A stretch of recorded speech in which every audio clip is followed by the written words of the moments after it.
এত লম্বা কবরের জিন্দেগি কেমনে পার হবেন বলেন তো? নূহ আলাইহিস সালামের জামানায় যারা মারা গেছে তারা আজ কত হাজার বছর কবরে পড়ে আছে।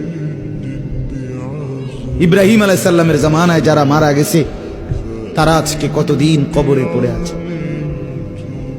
হ্যাঁ, আবু জাহেল আজকে কত বছর কবরে পড়ে আছে?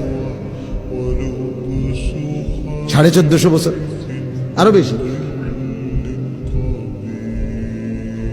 1450 বছর ধরে পড়ে আছে কবর।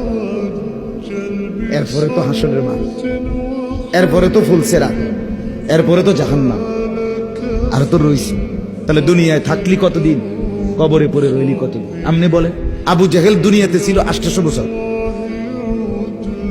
কথা কন না? আবু লাহাব দুনিয়াতে জীবিত ছিল 900 বছর, তো কবরে আছে কত বছর? তো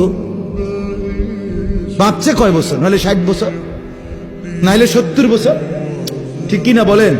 তাহলে দুনিয়ায় ছিলি কতদিন, কবরে আসত কতদিন? আচ্ছা, এই কথাই এখনই মনে হইল। হ্যাঁ, এরপরে তো সামনেরটি রয়েছেই মিয়া, এখনো তো কিয়ামত আসে নাই, এখনো তো ইসরাফিল ফু দেয় নাই। একবার ফু দিবে, সব কবরে যাবে, আবার ফু দিবে, হাসরের মাঠ কায়েম হবে।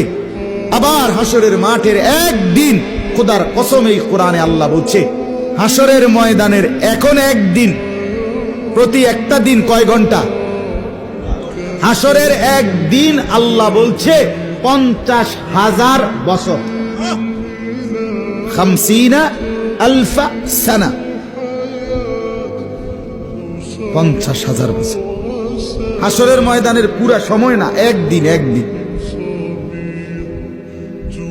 পুরা হাসরের মাঠ কতদিন সেটা আল্লাহই জানে।